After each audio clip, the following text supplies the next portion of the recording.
Bonjour à toutes et à tous. Tatou Senti vous invite à vivre et à mieux vivre le parfum et fait parler les odeurs, le nez et les saveurs.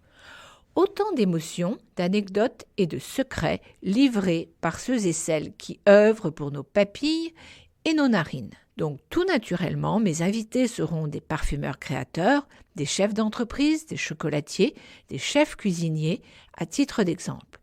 Et chacun d'eux me parlera de son parcours, de ses innovations, de ses succès et de ses échecs, tout en mettant l'accent sur créativité et audace. Des portraits et des échanges bien sentis par Bettina Eckroyd en mode passion et en mode complice. Quelle est l'histoire des noms de chacun de ces parfums? Parce que ce sont des noms particuliers, donc comment décides-tu et d'où viennent ces idées de ces noms?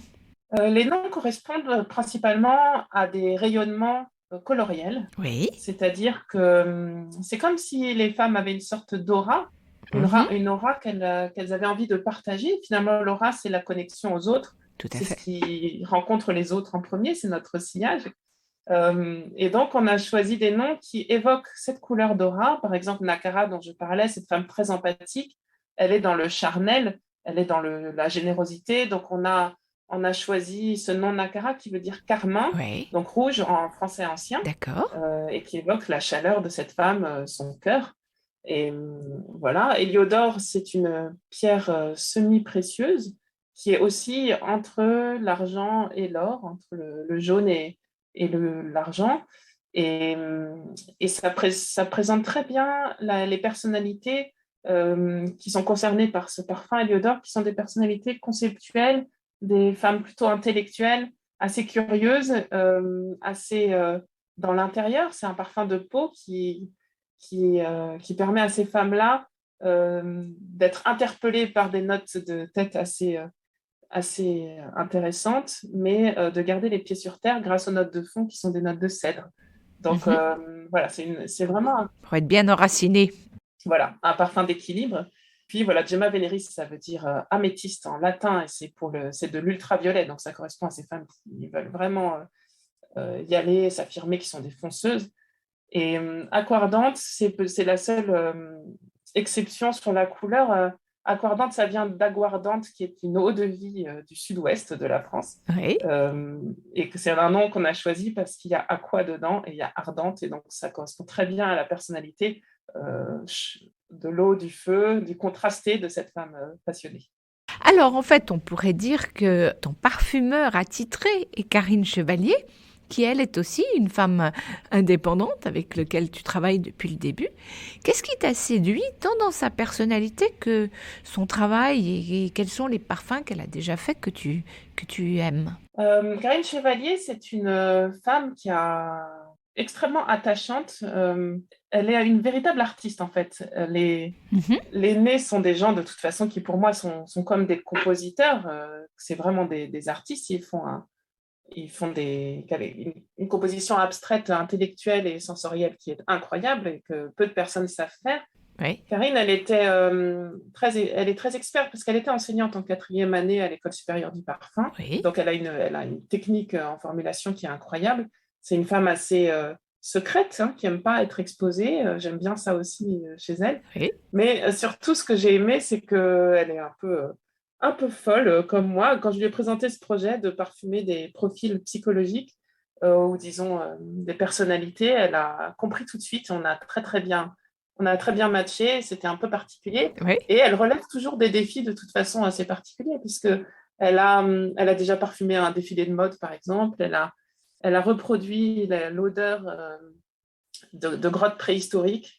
Oui. Euh, La grotte de Lascaux. non, c'était les grottes Chauvet, mais à peu près équivalent. Ah, pardon, excuse-moi.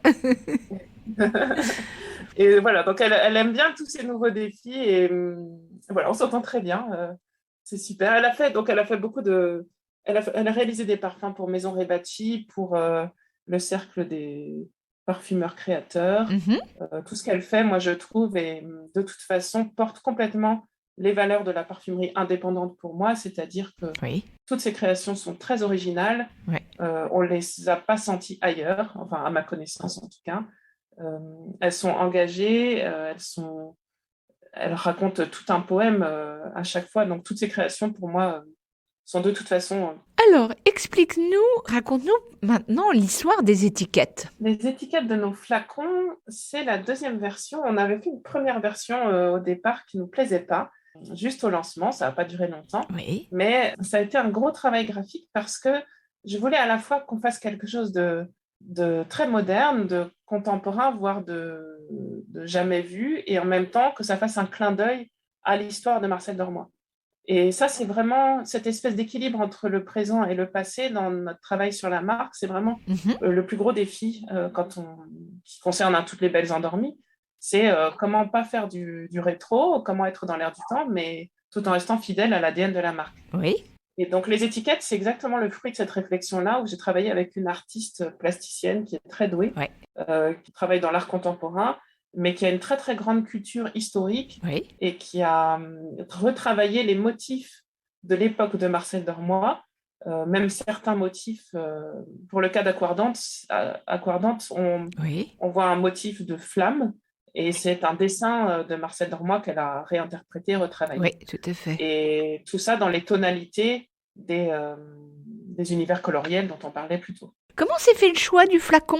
Alors, le flacon, il fallait évidemment un flacon en verre, ça, on ne pouvait pas faire autrement. Oui. Ce que j'ai cherché en premier lieu, c'était une forme avant tout, parce que je cherchais à la fois une forme féminine, mais qui est du caractère, et donc je me suis orientée directement vers ce qu'on appelle un carré rond. Oui. Donc un carré aux angles arrondis, c'est pas très joli comme terme, Non. mais c'est ça que je cherchais, voilà, un flacon qui se prenne bien en main, qui soit pratique pour la vie de tous les jours, Oui. qui soit quand même élégant et qui ait des angles et des arrondis pour une femme bien équilibrée aujourd'hui.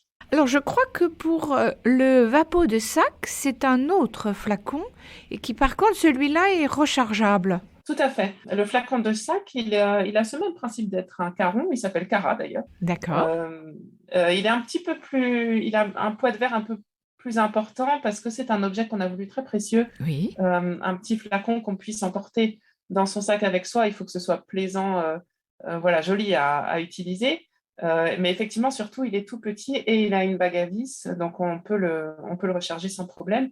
Et nous le proposons dans un étui en cuir qu'on a fait en collaboration avec une maroquinière parisienne qui utilise du cuir qui est avec un tannage végétal. Oui. Elle le coud à la main avec des fils utilisés dans la plus haute maroquinerie, et on peut personnaliser son étui en dorure à chaud à la main avec des techniques d'autrefois. D'accord. Donc ça, c'est un petit plaisir qu'on s'est fait. On a essayé de lifter un petit peu un geste d'autrefois et de développer. Autrefois, il y avait beaucoup de petits flacons, on avait beaucoup de petits accessoires dans tous les sens. Complètement. Et celui-là, Oui. on l'a voulu éco-responsable et cependant luxueux. Alors, ce qui veut dire que tu as des recharges pour qu'on puisse recharger ce petit flacon? Non, pour l'instant, on le recharge simplement en sprayant son grand flacon dans le petit flacon. D'accord. Mais évidemment, à terme, on développera des recharges. Pour clore, avant de parler des Marcel, j'aimerais que tu nous rassembles toutes les valeurs importantes de Marcel Dormoy et donc un peu son ADN. Oui, les valeurs, ça serait une histoire de femme, donc la féminité. Oui. La féminité, aujourd'hui, c'est un mot qui est un peu contesté et qui... Oui, chahuté. Oui, chahuté, c'est exactement ça. Ça recouvre des choses très différentes selon les femmes et les hommes, alors c'est tout un débat. Mais en tout cas, la féminité, c'est pas un gros mot, c'est le fait d'être une femme, et c'est une valeur pour la marque, en tout cas, de savoir exprimer un caractère féminin, qui soit pour un homme ou pour une femme. Mais voilà. Donc la première valeur, c'est la féminité, une certaine audace, ou plutôt une certaine liberté, Oui. la liberté d'être qui on est et d'oser le dire. Pas avoir peur du regard de l'extérieur. Exactement. Puis enfin, j'ajouterais une notion de raffinement à la parisienne qui est liée à l'histoire de la marque et cet héritage que nous avons. Et enfin, la défense de l'industrie à la française, parce qu'effectivement, j'ai parlé du flacon, mais on a dans nos composants beaucoup d'éléments qui sont fabriqués en France, et c'est un objectif de la marque. D'accord. Alors, quand tu parles de raffinement à la française ou à la parisienne, qu'est-ce que tu entends par là? Qu'est-ce que ça veut dire dans ton esprit? En fait, les parfums en France, ça existe depuis tellement de siècles que j'ai conscience, quand je travaille dans cette industrie, du poids de l'histoire et surtout du poids de la perfection qu'on a pu atteindre dans ce secteur. C'est-à-dire qu'en France, on est vraiment la capitale du parfum à Paris ou à Grasse. Enfin, disons, la France est vraiment Oui. l'épicentre du parfum. On a une sophistication en packaging, en formulation, euh, en discours de vente, en histoire, en matière première qui est incroyable par rapport aux autres pays. D'accord. Et avec cette marque, nous, tout simplement, on ne peut pas prétendre refléter toutes ces années d'histoire, mais simplement, il y a une sorte de devoir quand on porte une marque historique de refléter un petit peu Oui.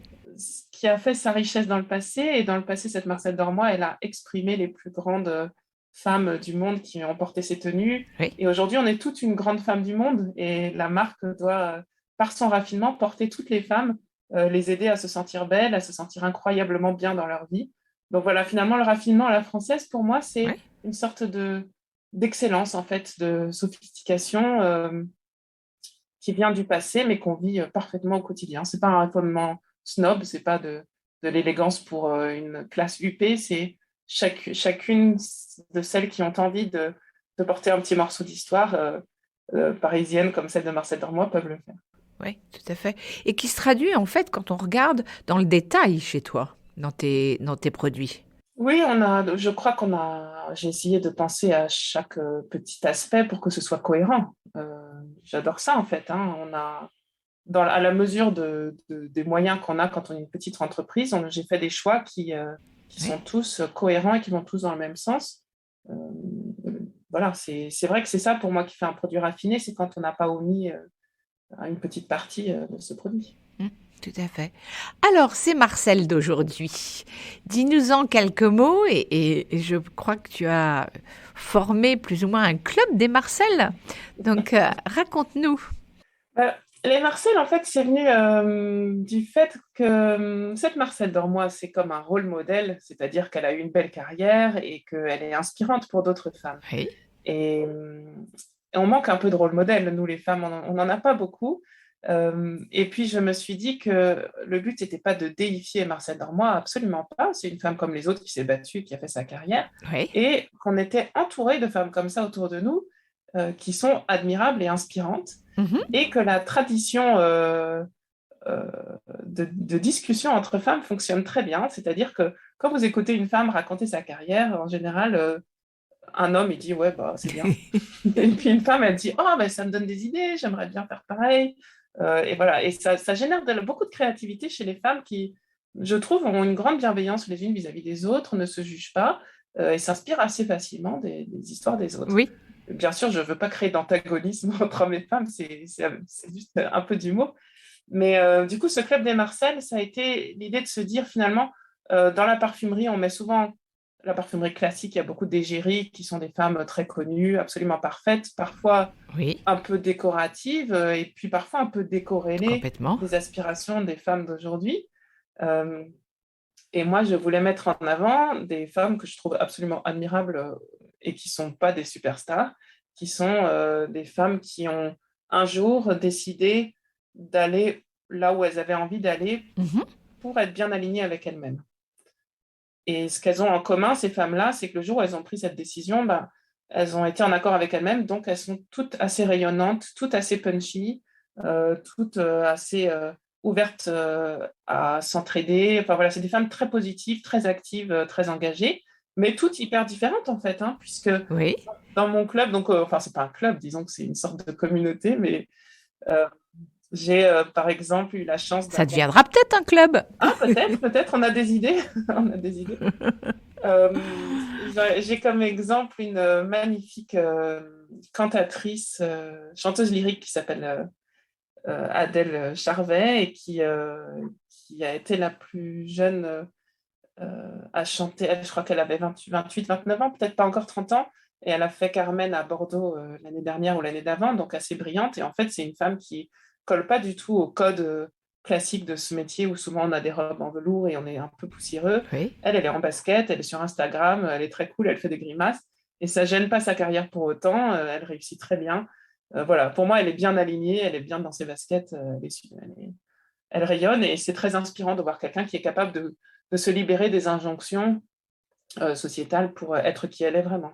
Tout à fait. Alors, il y en a combien en fait en tout, à peu près? Aujourd'hui, on est presque à 25. On a, voilà, on en présente une tous les mois De tes rencontres? en fonction, voilà, des rencontres, de celles qu'on me suggère. D'ailleurs, si certains ont des idées, c'est avec plaisir. Ce qui est exactement. Ce qui est sympa, c'est que chacune adhère à un parfum différent, en fait, et qui l'exprime bien. Donc, on a des artistes, des créas qui sont plus intérieurs, qui adorent Heliodore. On a, voilà, des femmes plus dans l'action, qui montent des boîtes, qui adorent Gemma Veneris. Et voilà, ce partage est agréable et j'espère qu'on pourra faire bientôt des événements autour de cette communauté. Alors, en quoi les Marcel d'aujourd'hui sont-elles audacieuses? Euh, à chaque fois, je leur pose cette question-là en leur demandant pour vous, qu'est-ce que c'est l'audace et est-ce qu'il y a une audace particulièrement féminine aujourd'hui? Mhm. Euh, en fait, les réponses sont jamais identiques, évidemment, mais ont un terreau commun, c'est que pour chacune, leur audace la plus puissante, c'est d'arriver à être elle-même, c'est-à-dire voilà, à arriver à s'exprimer comme elles sont et à trouver une vie qui leur ressemble. Oui, cet alignement dont tu parles, je crois que c'est ce qui effectivement est important aujourd'hui et est un moteur. Et effectivement, se débarrasser de conditionnement parce que la vie est tellement changée que on est inévitablement obligé de plus avoir les mêmes réactions. Donc c'est quelquefois un peu des repères aussi qui bougent et qui changent. Oui, oui, je pense que là, à notre époque aujourd'hui, les femmes, quel que soit leur âge, sont en train de conquérir un terrain qui n'a jamais été abordé avant, c'est-à-dire qu'elles ont de l'indépendance, elles ont la capacité de faire à peu près ce qu'elles veulent. Il y a peu de limitations, il y a des choses qui sont encore à régler, mais voilà, c'est une espèce de liberté totale, mais qui porte un poids derrière qui est le jugement des autres, les Oui, arbitrages tout à à fait. faire en termes familiaux, Oui. la reconnaissance sociale, le poids de l'argent dans la vie. Voilà, c'est compliqué en fait de s'assurer qu'on est sur la bonne route aujourd'hui puisqu'on la défriche. Mhm. Donc, pour moi, la sérénité dans ce cas, elle se retrouve dans le fait de savoir s'écouter, savoir se regarder, d'où cette démarche de prendre confiance en soi avec le parfum, parce que si on ne prend pas le parfum de quelqu'un d'autre, mais vraiment le nôtre, c'est déjà qu'on s'écoute. Alors, en fait, comme tu l'as déjà un peu dit, Marcel Dormoy a une certaine démarche éco-responsable et made in France. Pourquoi as-tu fait ce choix du made in France? Et ben, j'imagine que ça doit être un peu un challenge pour une TPE comme Marcel Dormoy de se mettre oui, ses exigences. Oui, oui, tout à fait. Bah, en fait, effectivement, tous les choix de packaging ou de fournisseurs qu'on a fait sont des choix Oui. de bon sens, en fait, pour moi. L'éco-responsabilité, c'est vraiment du bon sens. C'est-à-dire qu'on a autour de nous les meilleurs fournisseurs du monde. Donc, je vois pas vraiment, j'ai jamais vu l'intérêt d'aller les chercher ailleurs. Et j'ai toujours, depuis le début de la marque, j'ai travaillé le produit pour qu'il soit euh, présentable à la clientèle en proposant le meilleur niveau de qualité pour le prix. Mhm.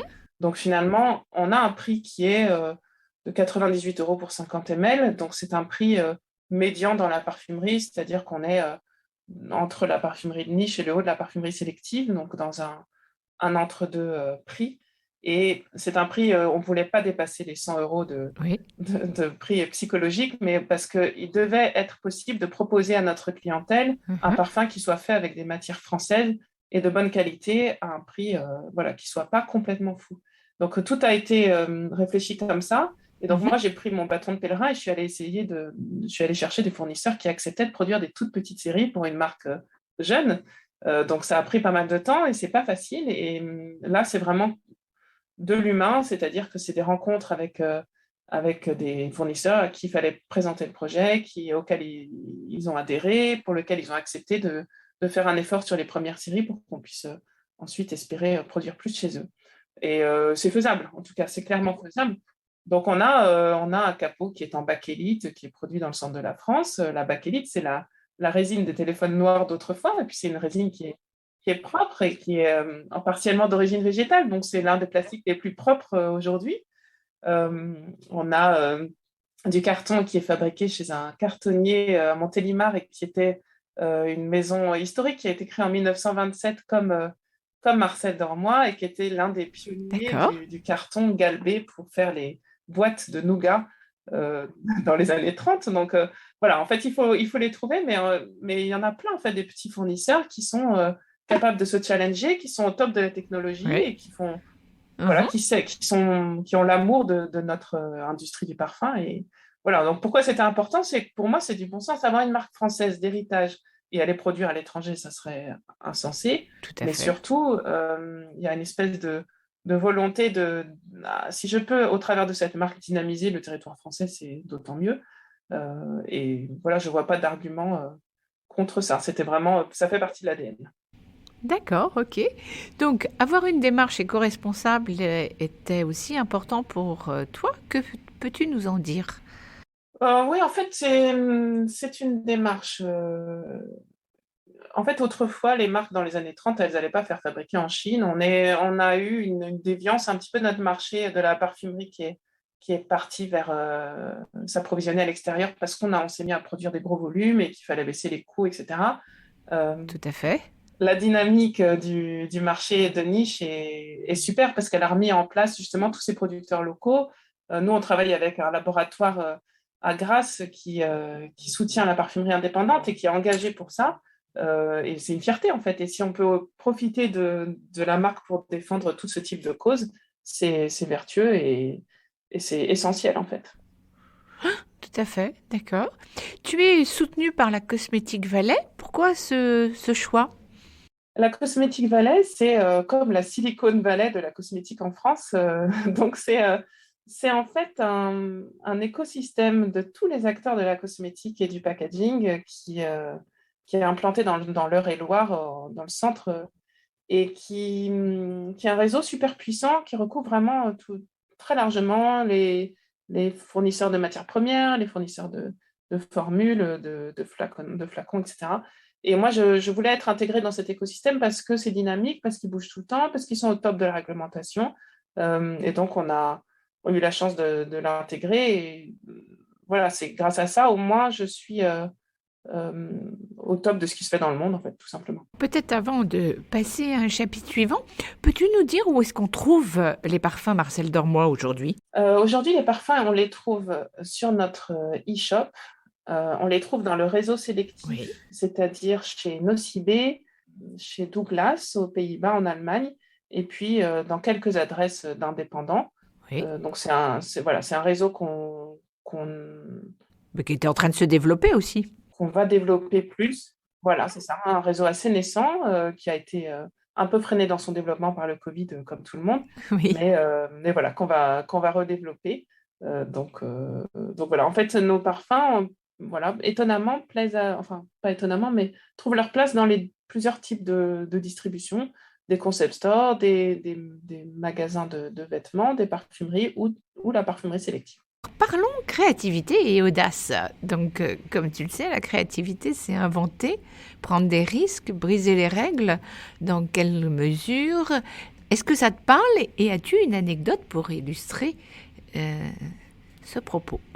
Oui, pour moi, la créativité, c'est de la vie. C'est-à-dire qu'il faut prendre des risques pour vibrer. On est dans une industrie sensorielle. Donc, Mm. il faut oser tenter des choses. Il faut oser essayer d'avoir un regard différent, essayer de casser ce qui a été fait. Il n'y a rien de plus ennuyeux que de reproduire ce qui existe déjà. Euh, Tout à fait, j'adhère tout à fait. Après, c'est vrai que briser les règles, il y a quand même le milieu du parfum est très codifié. Oui, Euh, il y a des règles à respecter, des conventions, etc. Oui, moi, je pense que j'ai fait, si j'avais une anecdote à raconter, c'est justement cette première étiquette que j'ai complètement loupée. C'est-à-dire que j'ai essayé de casser les codes. Dans la parfumerie de niche ou créative, on est beaucoup sur oui. des formes assez classiques, avec des étiquettes blanches, avec un texte noir. Voilà, en tout cas, il y a une partie du marché qui est comme ça, ou alors on a des créations complètement folles à côté. Et moi, j'ai fait un entre-deux, c'est-à-dire que j'avais un flacon assez simple, mais j'ai fait une étiquette Oui. un peu spéciale. Et en fait, mon positionnement n'a pas été compris au démarrage. Euh, et du coup, j'ai été obligée de revenir en arrière et changer mon étiquette assez rapidement. Donc, j'en ai tiré comme leçon qu'on ne peut pas non plus tout briser, tout casser tout de Oui. suite. Il ne faut pas désemparer notre client qui, lui, est en dehors du système, et pas forcément au courant de tout ce qui se fait. Donc, si on lui présente un truc complètement barjot, c'est pas sûr qu'il comprenne vraiment l'essence du projet. Et voilà, il vaut mieux non plus pas être trop provocateur. Oui, tout à fait. Quel serait pour toi le plus grand défi jusqu'à maintenant que tu as relevé?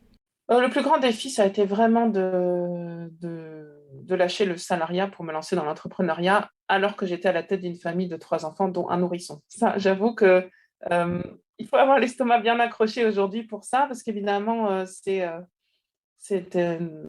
boulot qui est stressant, avec un avenir qui est toujours insécure. Tous mes amis entrepreneurs partagent le même avis que moi. Donc, comme c'est stressant, et finalement, ça prend beaucoup de temps de cerveau disponible et c'est compliqué à côté de savoir quel temps de cerveau restant accorder à ses enfants, à sa famille, à sa vie privée. Mhm. Donc, finalement, mon grand défi, c'est de tous les matins essayer de retrouver cet équilibre entre quelles sont les priorités de la vie, en fait, tout simplement. Qu'est-ce qui est important, ce qui est essentiel, mais ça se réajuste tous les jours. Oui, absolument. Alors, quelle femme entrepreneur admires-tu? J'admire toutes les femmes entrepreneurs pour la raison que je viens d'indiquer. Mais si je devais en citer une célèbre que je trouve assez inspirante en ce moment, je parlerai de Jessica Troisfontaine, qui est la créatrice de Septem. Oui, tout à fait. C'est une jeune fille qui était avocate et qui a fait une reconversion incroyable et qui a lancé une marque de vêtements qui est assez en accord avec le discours de Mhm. Marcel Dormoy, puisqu'elle propose comme vêtements de son cœur de gamme, ce sont des combinaisons pour accompagner la femme dans ses défis du quotidien. Tout à fait. Elle serait un peu ton pendant au niveau, quelque part, parce que Ben, j'en serais très honorée parce que ce qu'elle fait, je trouve ça admirable. Elle est d'une productivité créative incroyable. Elle arrive à pousser à mettre en avant des profils de femmes. Pour moi, ce qu'elle fait, c'est vraiment ouvrir euh, tout un pan des réseaux sociaux à des types de femmes qu'on ne voyait pas auparavant, oui. qui sont des femmes de poigne, créatives, engagées, par exemple, elle travaille avec Marie Robert, qui est une philosophe qui s'exprime beaucoup sur Instagram et qui a donné du contenu aux réseaux sociaux qui soit un peu intéressant et un peu instructif. Tout à fait. Et voilà, et je trouve que cette Jessica, elle est visionnaire là-dessus, au-delà de son talent pour créer des beaux vêtements, mais c'est la création de contenu qu'elle arrive à faire autour de sa marque et vraiment, elle monte le niveau, elle élève, quoi. Donc, elle est... Tout à fait. Puis c'est un storytelling intelligent et vrai et authentique. On sent qu'elle le vit vraiment de l'intérieur, que c'est pas comment dire, uniquement pour mettre en avant la marque. Ouais, exactement. Oui, oui, bah, j'ai eu la chance de la rencontrer et c'est vrai qu'on sent que ça l'anime vraiment de voir le vrai au fond des gens. C'est vrai que elle est touchante.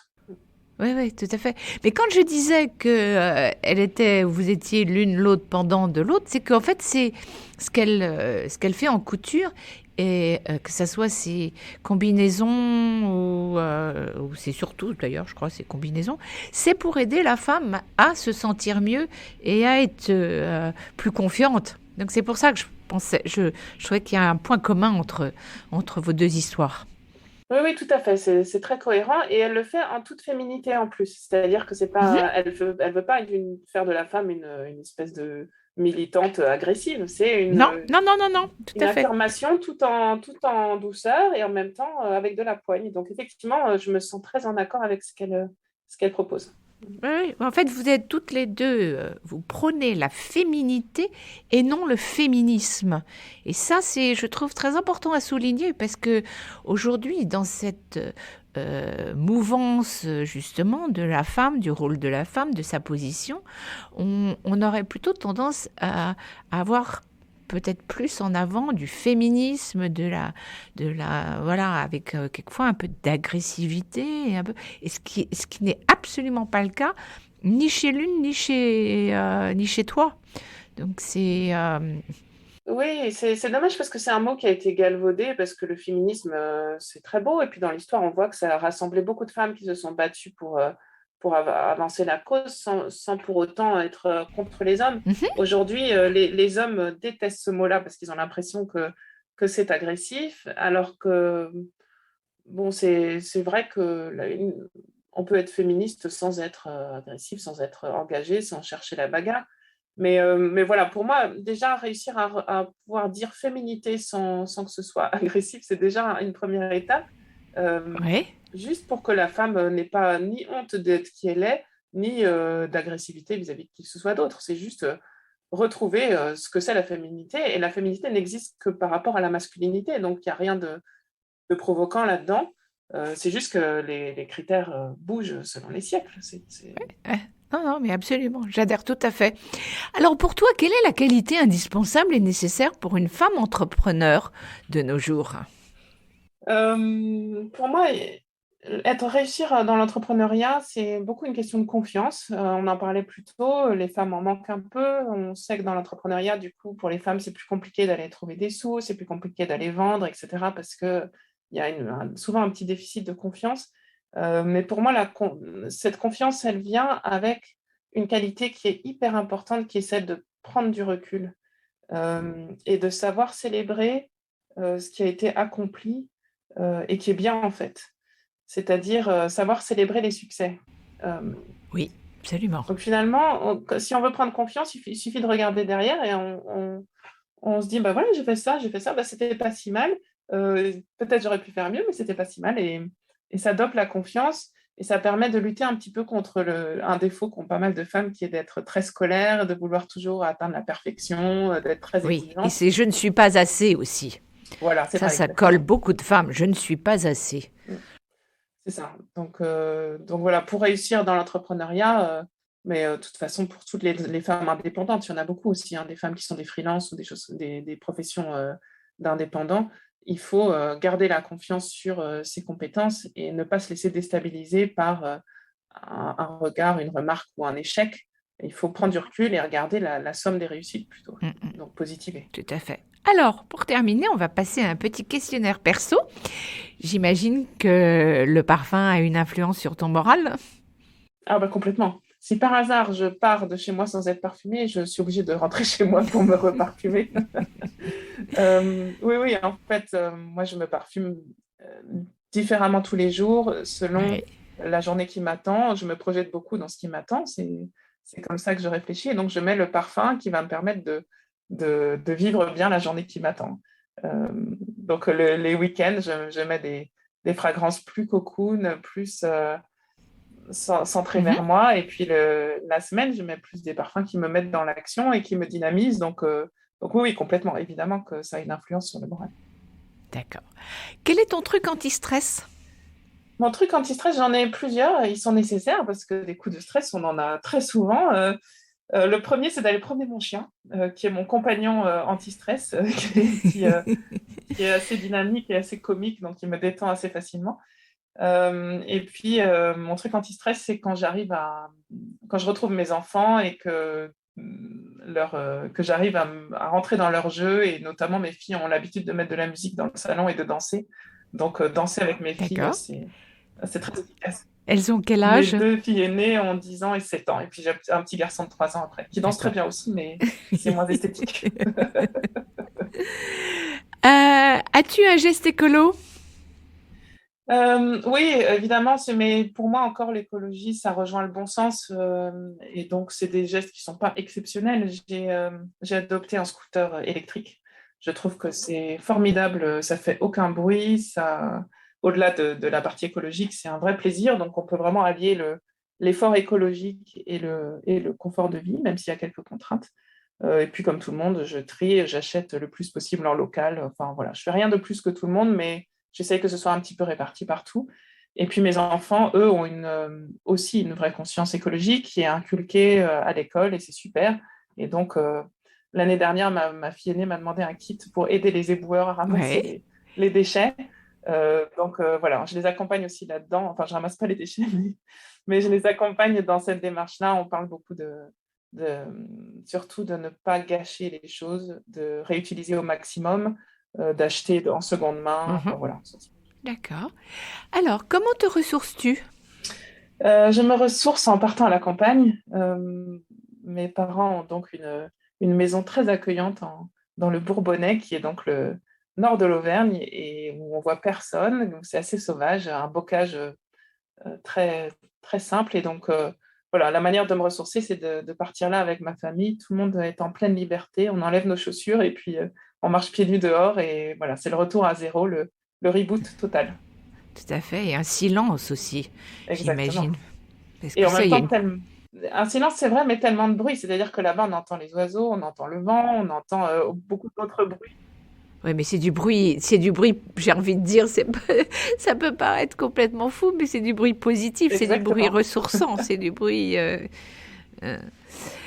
Alors, quel aurait été ton deuxième métier? Alors, j'ai l'impression d'en avoir déjà plein, mais celui dont malheureusement je suis presque sûre que je ne le ferai jamais, c'est celui de chanteuse de jazz. J'aurais adoré être chanteuse de jazz. D'accord, ok. Alors, pour conclure, terminons donc sur une émotion gourmande, donc place à la note gourmande. Donc, je t'avais demandé de chercher une recette ou un cocktail et puis de nous le partager et de nous dire pourquoi tu l'aimes. Alors, je suis amatrice de bonne cuisine, mais très mauvaise cuisinière. Et donc, pour moi, les bonnes recettes, c'est celles qui sont faciles à faire et qui font un grand effet pour peu de technique. Donc, Tout à fait. donc ma recette que je pratique avec le plus grand plaisir, c'est la crème brûlée au safran. Euh, la crème brûlée, c'est pas compliqué, hein, c'est quand même un mélange d'œufs et de lait.